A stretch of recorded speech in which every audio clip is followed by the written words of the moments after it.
Hey teachers, it's Marilyn Brown from Teach Marilyn Be Style, and I am coming to you this week talking about emotional balance as a virtual teacher. I feel like this is the video we all needed last spring.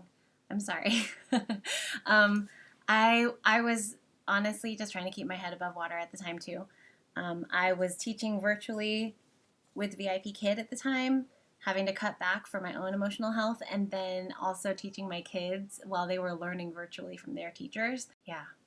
It was a lot. It was a lot of Zoom meetings. It was a lot of screen time. And here we are again. It is September 2020 and we're still trying to figure this out. So if you are an educator and you are stressed and you are anxious and you're feeling overwhelmed, I just want you to know that you're not alone. Quick disclaimer right here. I'm going to stick it over my face because I feel like it is this important. I am not a licensed professional. I'm not a therapist or a counselor. Please call these numbers or click the links below to get connected with a licensed therapist or counselor, whatever it is you need to help support you and your mental health at this time. This is my own personal experience and things that I have found worked for me. But again, every person is different. So if you need professional help, please call these numbers. I promise you, you will not regret it. It is going to be good for you, good for your family, and really great for your students to have an emotionally well-balanced teacher.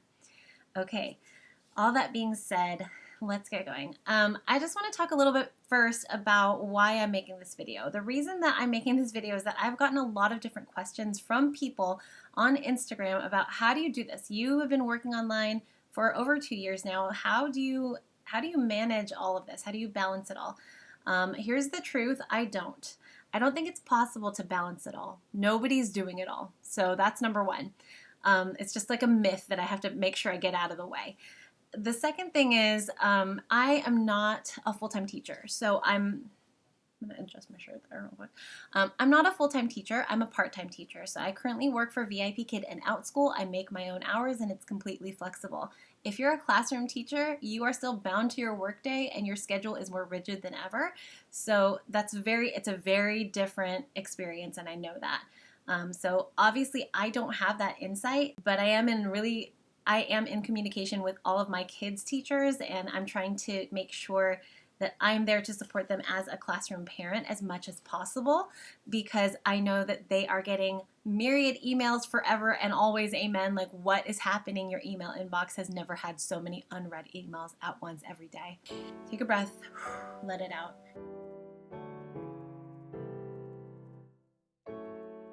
Before we start anything else, can we please just take a breath?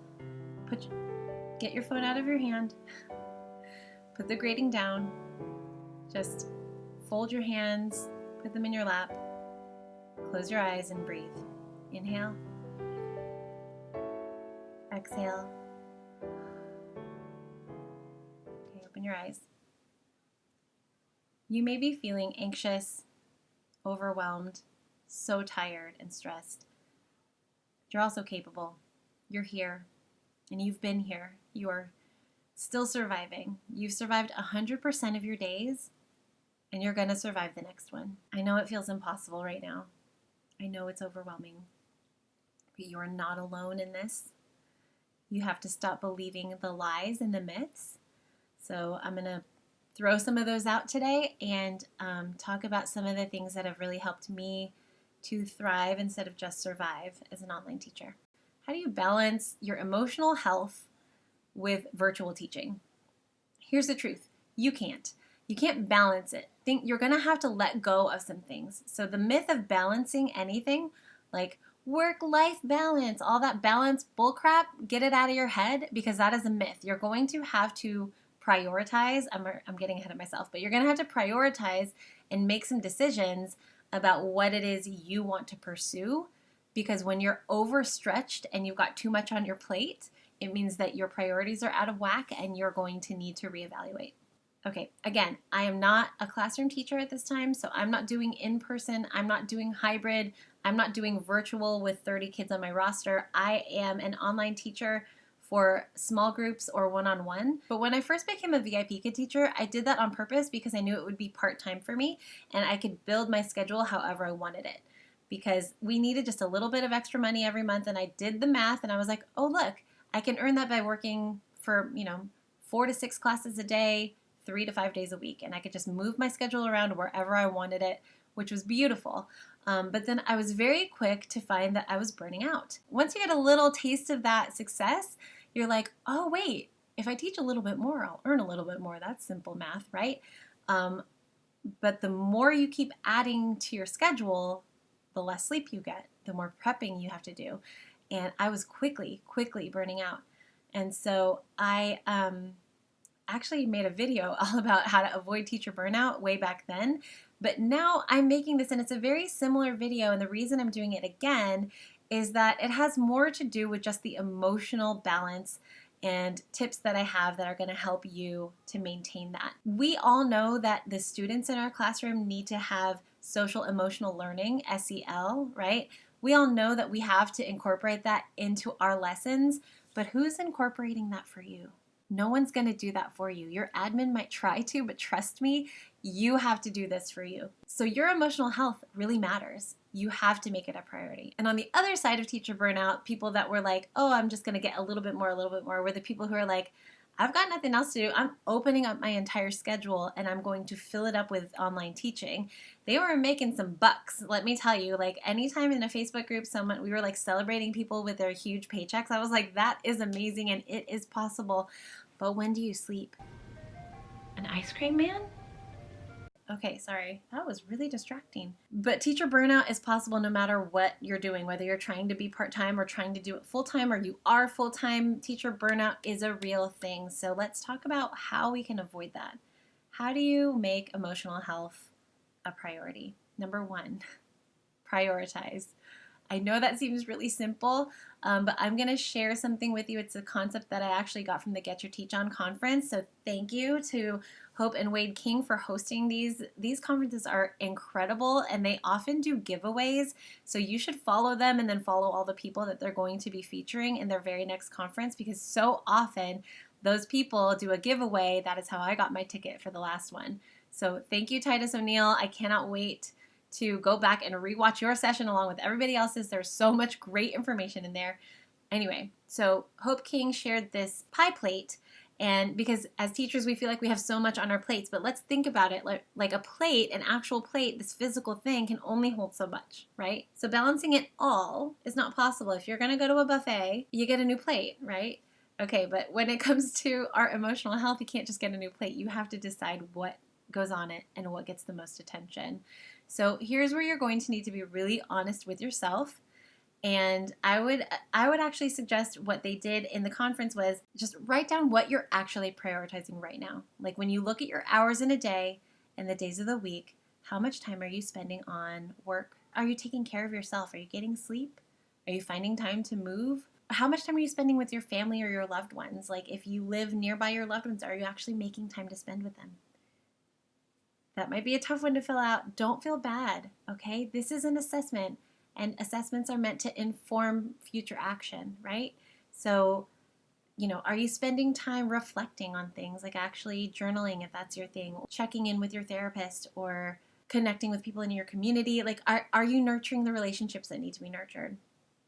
And then also, are you giving back in the way that serves you best? Now, here's what I mean. I know that sounds really weird, but there are things that just light us up, right? So like for me, it's connecting with other teachers. That is a way that I love serving this community, is empowering you to do your best, right? Like, so teach, connect, shine. Those are my 3 core values. And I want to see you shine. I really want you guys to flourish, because the more teachers can flourish and be empowered, the more we can help our students flourish and be empowered.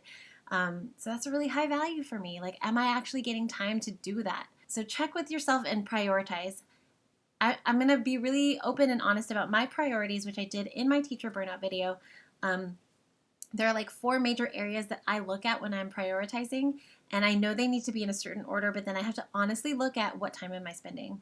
Okay, so number 1 in my life is God, number 2 is my family, and number 3 is work, and number 4 is everything else. And that includes ministry, that includes service, that includes that definitely should include like Instagram, right? But for me, if I look at my time, if I look at my screen time, y'all, it's embarrassing. It's really kind of embarrassing. But then I'm going to take that and I'll think about, well, what do I want it to look like?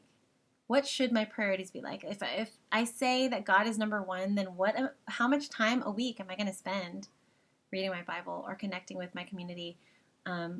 Actually attending church, taking notes, answering the questions. So check your priorities and really decide that you want to put them in order. Now, I know like religion is not for everybody. I understand that.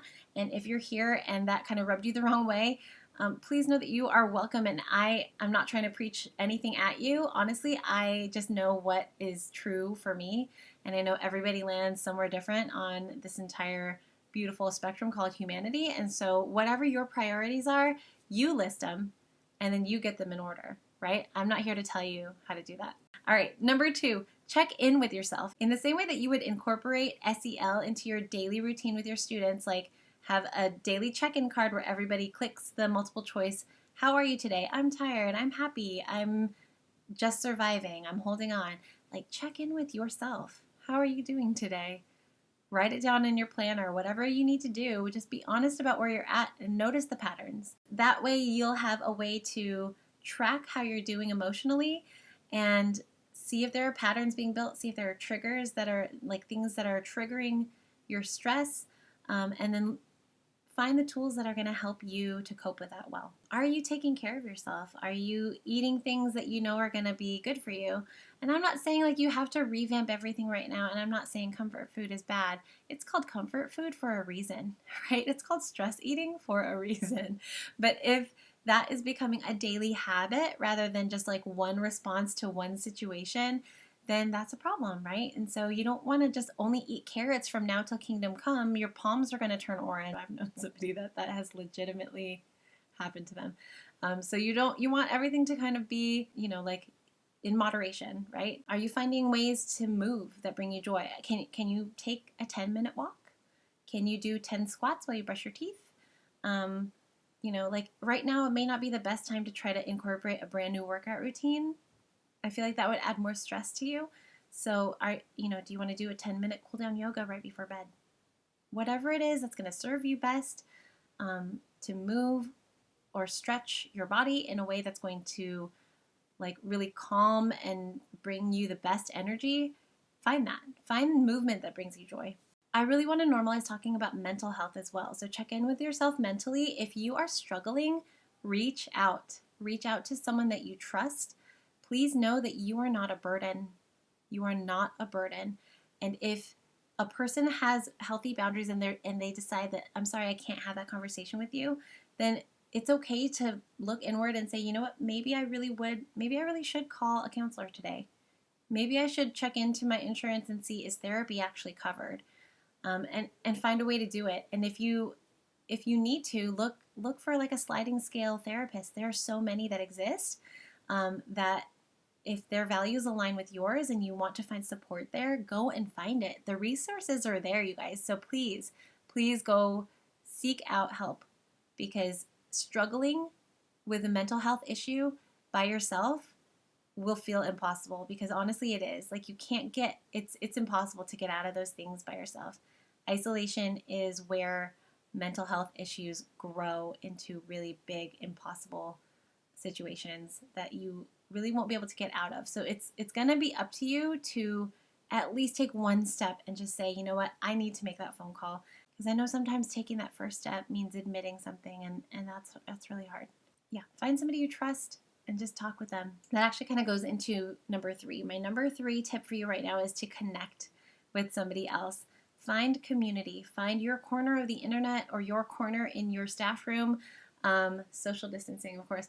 But like what I mean is find your people. Make time to be with your people. If it's a Zoom happy hour or a Zoom coffee chat on a Saturday morning or a social distance walk around the lake, whatever that looks like, find your people. Because if you can get rid of the isolation and talk about the things you're struggling with an actual other human being in real time, it's going to serve you so well. And that is going to help bring what's in the darkness out into the light. And it's a lot easier to see it for what it really is when it's in the light. So there, for me right now, there are some things going on in my extended family, and I have a lot of feelings about that.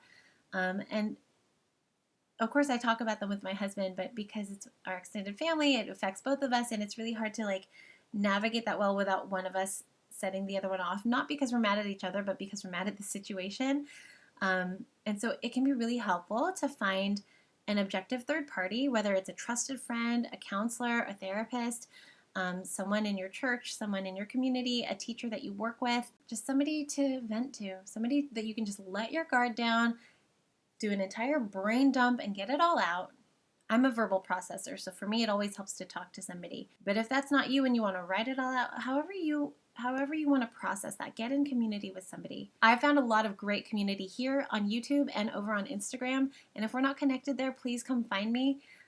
I would love to be connected with you. It's such a high value for me, and that is why I constantly just share different accounts that bring me joy and positivity, and honestly, like, keep community at the forefront. I think it's so important. Number 4, this one's tricky, and it's really, really like important to me because it was something I didn't value for a very long time, and this is boundaries. When you're prioritizing, when you're checking in with yourself, when you're creating community, you have to have clear boundaries. So what does that look like for me?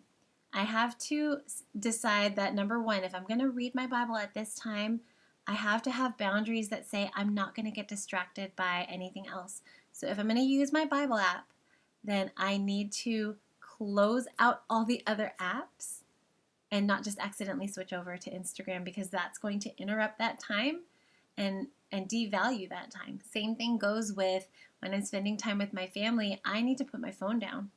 I need to put my email away. And I need to decide that's family time and it is sacred to me and I don't want to interrupt it.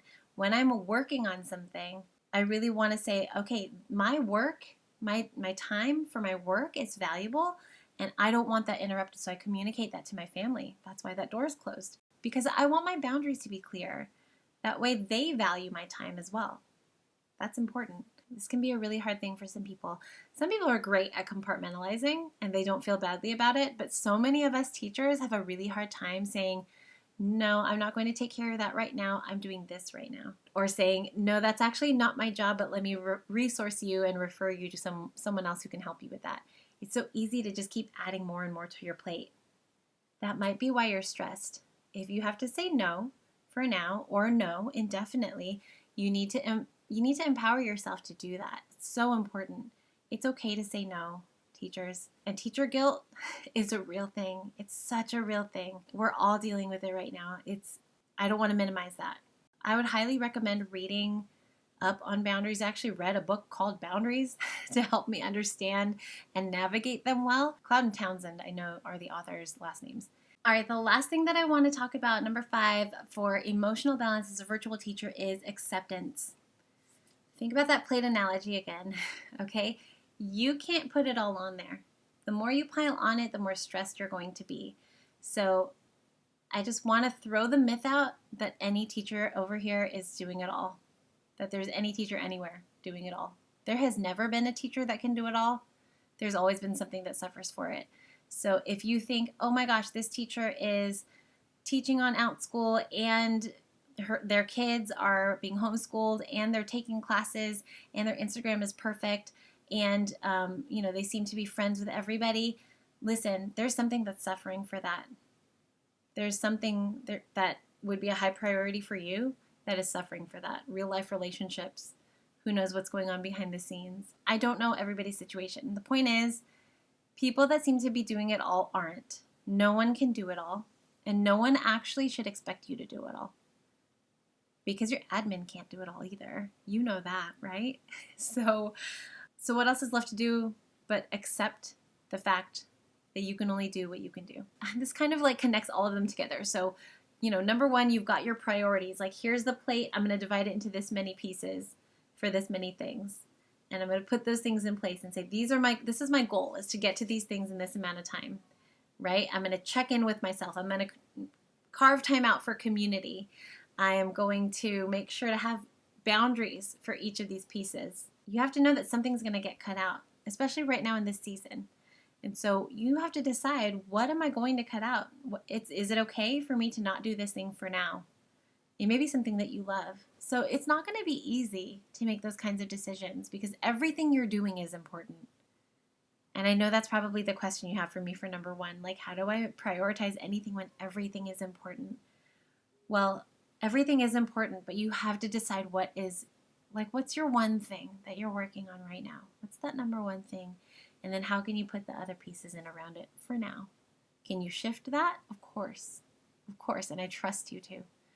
But please make sure that you are taking care of yourself.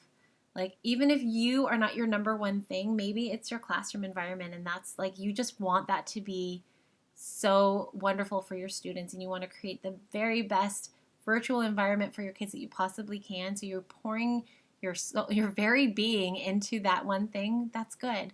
But if you're pouring your very being into that, how are you being filled back up? What are you doing to fill your cup? So that should be on your list of priorities. That should definitely be a large portion of your plate. So if there are other things that just need to get cut out for now, it doesn't mean they're gone forever. You are still going to be you no matter where you go. Even if you can't be in person 5 days a week right now like you would love to be, because I know you love your students. I know you're struggling because you love your students and you love connecting with them and seeing them succeed. You're still you. And you're still going to be you virtually, okay? So be confident in the fact that you are an amazing educator, and just because you can't be in person the way that you would like to be does not make that any less true.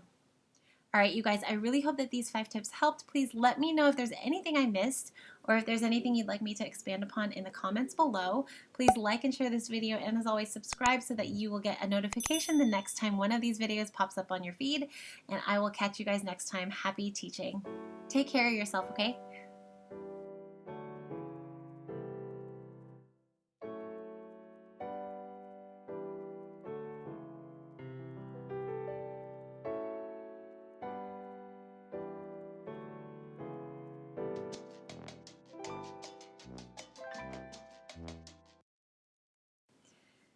You're a grown-up. You can do it. I believe in you. I think you can.